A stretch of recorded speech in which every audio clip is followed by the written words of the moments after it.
एक बार महात्मा बुद्ध किसी नगर से गुजर रहे थे। बुद्ध की नज़र एक कपड़े के व्यापारी पर पड़ी, जो दुखी और हताश दिखाई दे रहा था। बुद्ध चलकर उनके पास गए और पूछा कि हे बंते, तुम इतने उदास क्यों हो?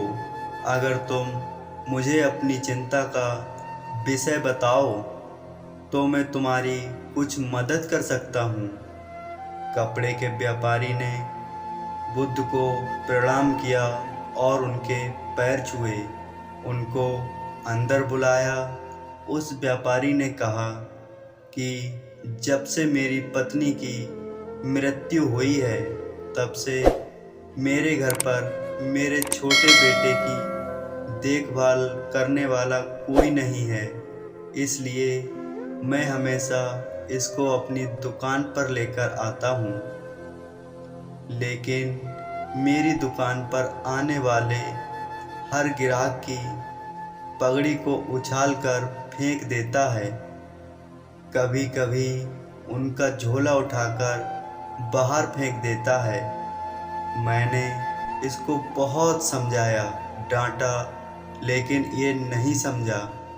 इसकी इस हरकतों की वजह से मेरे सारे ग्राहक खुद को अपमानित मानकर वापस चले जाते हैं। बुद्ध बोले, मैं तुम्हारी सहायता जरूर कर सकता हूँ, पर तुम मुझे वचन दो कि मैं जो भी करूँगा तुम उसमें दखल अंदाजी नहीं करोगे, ना ही कोई प्रश्न करोगे।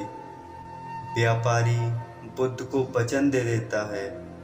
अगले दिन बुद्ध एक पगड़ी पहनकर आए और एक ग्राहक की भांति उसकी दुकान में कपड़े लेने के लिए बैठ गए। व्यापारी का बेटा आया और बुद्ध की पगड़ी को उछाल दिया। महात्मा बुद्ध बहुत जोर से मुस्कुराए और कहा, बहुत अच्छा, जाओ उस पगड़ी को वापस ले आओ। वह बच्चा दौड़कर गया और महात्मा बुद्ध की पगड़ी लाकर बुद्ध को दे दी। अगले दिन बुद्ध एक कुल्हाड़ी और एक लकड़ी लेकर आए।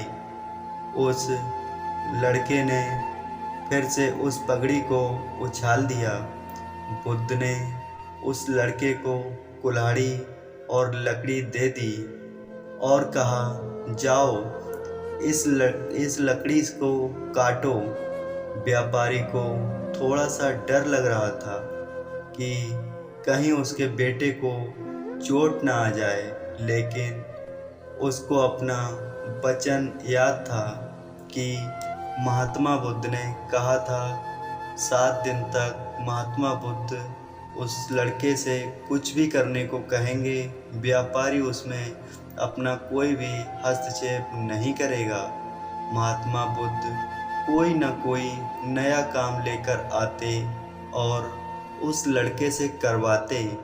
शीघ्र ही वह लड़का भूल गया कि उसको किसी की पगड़ी उछालनी है। व्यापारी बहुत खुश हुआ और बुद्ध को धन्यवाद दिया। मुझे पता है कि इस कहानी का और मन को बस में करने का कोई विशेष संबंध नहीं है, लेकिन पहले आप इस तर्क को समझ लीजिए। अगर हम अपने मन को अपने हिसाब से काम करवाएंगे तो मन अपने हिसाब से काम नहीं करेगा। मन को हमें अपने हिसाब से काम करवाना होता है। मन हमें अपने अनुसार चलाए या ना चलाए, मन को हम 2 तरीके से चला सकते हैं। नंबर 1, मन अपने हिसाब से काम कर सकता है, या नंबर 2, मन को हम अपने हिसाब से काम करवा सकते हैं। बुद्ध से मिलने से पहले उस लड़के का मन और दिमाग अपने हिसाब से अनियंत्रित रूप से काम कर रहा था, लेकिन बुद्ध ने उस लड़के को अपने अनुसार काम करवाए, जिससे उसकी आदत बदल गई और व्यापारी बहुत खुश हुआ।